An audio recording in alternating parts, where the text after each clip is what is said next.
Hello मेरे fighters, कैसे हो आप सभी लोग। स्वागत है आप सभी का आज के इस नए सेशन में।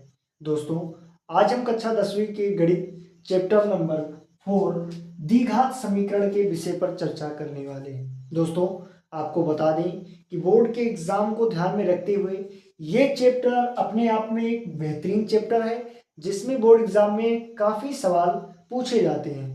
तो बिना देरी किए हुए चलिए हम स्टार्ट करते हैं चैप्टर के बारे में, है ना। आज का ये लेक्चर केवल इंट्रोडक्शन बेस पर है। आज हम मोटा मोटा आपको इसका इंट्रोडक्शन देंगे, क्योंकि अब इतना समय नहीं बचा है कि हम डीप में चैप्टर को खत्म करें, है ना। तो बोर्ड एग्जाम के डेट को ध्यान में रखते हुए हम इस लेक्चर को लेकर के आए हैं कि आपका बोर्ड में अच्छा नंबर आ जाए और जिससे आपका परसेंटेज ग्रो करे। तो चलिए बिना देरी किए हुए हम लेक्चर स्टार्ट करते हैं। क्लास 10th 10वीं के विद्यार्थी, चैप्टर नंबर 4 द्विघात समीकरण। ये लेक्चर 3 सेक्शन में हम बांट देते हैं। पहला सेशन जो होता है हमारा, उसमें हम इंट्रोडक्शन लेकर के आते हैं, ठीक। दूसरे लेक्चर में हम MCQ, बोर्ड एग्जाम कक्षा 10वीं में MCQ पूछा जाता है, MCQ भी लेकर के आते हैं। उसके बाद एक या दो लेक्चर एक्स्ट्रा लेकर के आते हैं, जिसमें बड़े विस्तृत क्वेश्चंस होते हैं जो कि काफी समय से बार बार बोर्ड एग्जाम में पूछे जाते हैं। चलिए स्टार्ट करते हैं। क्विक रिवीजन, है ना। द्विघात समीकरण, आखिर द्विघात समीकरण क्या होता है, द्विघात समीकरण किसे कहते हैं। तो चलिए देखते हैं।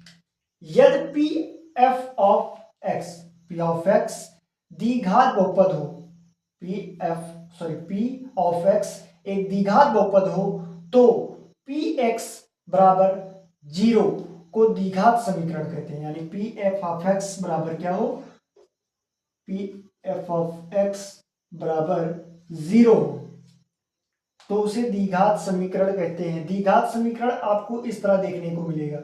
ये एक प्रकार का द्विघात समीकरण है।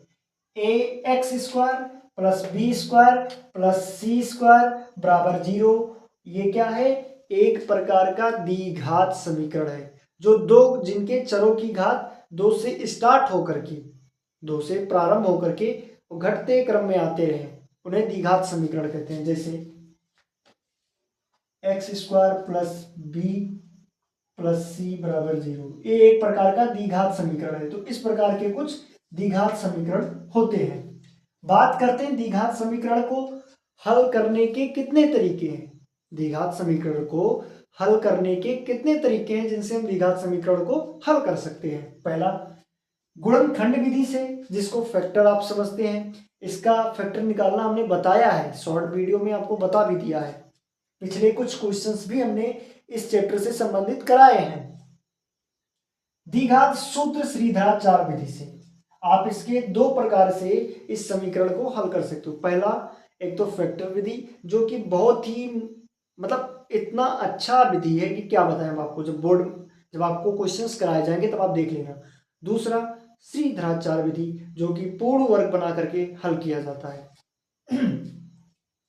जहां बी स्क्वायर माइनस 4ac बराबर डी, जो कि विभक्तर से निरूपित किया जाता है। डी को किससे निरूपित करते हैं, डी को विभक्तर से निरूपित करते हैं। चलिए अगला बात, ये ध्यान रखिएगा आप सभी लोग। द्विघात समीकरण a x square plus b x plus c बराबर 0 के मूल के लक्षण विभक्तर बी स्क्वायर माइनस 4ac पर निम्न प्रकार निर्भर करते हैं। द्विघात समीकरण a x square plus b x plus c बराबर 0 के मूल लक्षण विभक्तर बी स्क्वायर माइनस 4ac पर निम्न प्रकार पर निर्भर करते हैं। कैसे कैसे, किस रूल पर निर्भर करते हैं, चलिए चर्चा करते हैं। यदि बी स्क्वायर माइनस 4ac क्या हो, बड़ा हो। यदि बी स्क्वायर माइनस 4ac, ये चीज देखिए, यदि बी स्क्वायर माइनस 4ac क्या हो, बड़ा हो किससे, 0 से, तथा पूर्ण वर्ग हो। यदि बी स्क्वायर माइनस 4ac बड़ा हो 0 से तथा पूर्ण वर्ग हो, तब जो मूल होगा वो वास्तविक होगा, परमेय होगा, असमान होगा। मूल कैसा होगा, वास्तविक होगा, परमेय होगा, असमान होगा। कैसे होगा? जब बी स्क्वायर माइनस 4ac बड़ा हो 0 से। दूसरी बात, यदि बी स्क्वायर माइनस 4ac बड़ा है, फिर यदि बी स्क्वायर माइनस 4ac बड़ा है 0 से तथा पूर्ण वर्ग नहीं है। एक बात हमेशा याद रखिए कि जब पूर्ण वर्ग होगा तब मूल वास्तविक परमेय असमान होगा, लेकिन अगर पूर्ण वर्ग नहीं है तब मूल वास्तविक होगा लेकिन पर अपरमेय होगा। अगर पूर्ण वर्ग नहीं है तो मूल तो वास्तविक होगा लेकिन अपरमेय होगा और असमान होगा। ठीक,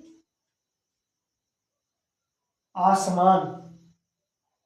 यदि बी स्क्वायर माइनस 4ac बराबर 0, अगर बी स्क्वायर माइनस 4ac बराबर 0 कर दिया जाए तब क्या होगा? तो बी स्क्वायर माइनस 4ac बराबर 0 तो मूल वास्तविक होगा। मूल क्या होगा? वास्तविक होगा लेकिन समान होगा। वास्तविक होगा लेकिन समान होगा। अब फिर देखिए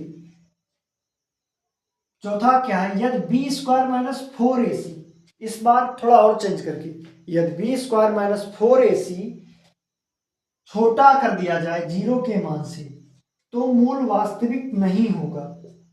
वास्तविक नहीं होगा, मूल क्या नहीं होगा? वास्तविक नहीं होगा। तो इस प्रकार हम इसके निर्भर करने की प्रक्रिया को जांच करते हैं कि किस प्रकार पर मूल इसका क्या है। द्विघात समीकरण बनाना, आपको दो मूल दे दिया जाएगा जिसमें द्विघात समीकरण बनाया जाता है। दो चर रैखिक वाले समीकरण युग्म में भी इसके जो ये सूत्र है, कई बार हमें क्वेश्चंस को हल करने में इन सूत्रों का प्रयोग किया है। आप हमारा वीडियो लेक्चर देख लीजिए, है ना। तो अभी आप हमारे चैनल जीएफ फाइटर्स को सब्सक्राइब नहीं किए हैं तो करिए लीजिए। अब आगे देखिए, द्विघात समीकरण बनाना, एक्स स्क्वायर माइनस मूलों का योग, फिर ब्रैकेट मूलों के योग में एक्स का गुणा कर दो, फिर प्लस लगा करके मूलों का गुणनफल बराबर 0। ये हमारा द्विघात समीकरण निरूपण का बेहतरीन सूत्र है। अब बात करते हैं कि अगर मूलों का गुणनफल, मूलों का योग ज्ञात कैसे किया जाए। सूत्र बनाने के लिए तो हमें पता चल गया कि मूलों का योग ये है, मूलों का गुणनफल ये है, लेकिन कैसे पता करें कि द्विघात समीकरण में मूलों का योग और मूलों का गुणनफल कैसे निकाला जाता है। तो चलिए देखते हैं। द्विघात समीकरण के मूलों का योग और गुणनफल निकालने के लिए आपको क्या करना होता है? एक्स स्क्वायर, आपको एक समीकरण जैसे देते हैं कि b a x square plus b x plus c बराबर 0। आपसे कहा जाए कि एक्स का गुणांक लो, तो एक्स मतलब ये यानी बी, और एक्स स्क्वायर का गुणांक मतलब ए। ये आपका मूलों का योग हो गया। अब आपसे कहा जाए कि गुणनफल निकालो, मूलों का गुणनफल निकालो, तो मूलों का गुणनफल निकालने के लिए सी मतलब अचर पद, उसके बाद एक्स स्क्वायर का गुणांक ए, ये आपका मूलों का गुणनफल हो गया। तो इस प्रकार हमने आपको एक क्विक रिवीजन करा दिया चैप्टर द्विघात समीकरण, जो कि अपने आप में एक बेहतरीन चैप्टर है बोर्ड एग्जाम के नजरिए से, जिसमें कई प्रश्न पूछे जाते हैं 4 से 6 नंबर में, कभी कभी 8 नंबर में भी इसके क्वेश्चंस आ जाते हैं। तो ये चैप्टर अपने आप में एक बेहतरीन चैप्टर है ना। तो ये रहा आपका क्विक रिवीजन, आप इसका स्क्रीनशॉट ले लीजिए। तो हम आशा करते हैं कि आपको चैप्टर नंबर 4 द्विघात समीकरण, जो कि बोर्ड एग्जाम के नजरिए से बहुत बेहतरीन चैप्टर है, आपको समझ में आया होगा और आप अगले लेक्चर के लिए हमारा वेट करेंगे, है ना। तो अभी आपने हमारे जीएफ फाइटर्स को सब्सक्राइब नहीं किया है तो जल्दी से सब्सक्राइब कर लीजिए, साथ ही साथ बेल आइकन प्रेस कर लीजिए। आपको बता दें जीएफ फाइटर्स फाइटर 0.1 बैच लेकर के आया है, जिसमें आपको मैथ, इंग्लिश और ग्रामर, जो कि बोर्ड एग्जाम 2025-26 की बेहतरीन तैयारी नवंबर से बोर्ड तक करा रहा है। ठीक, नवंबर माह से बोर्ड जब तक खत्म नहीं हो जाएगा तब तक हम लगे रहेंगे आपके साथ।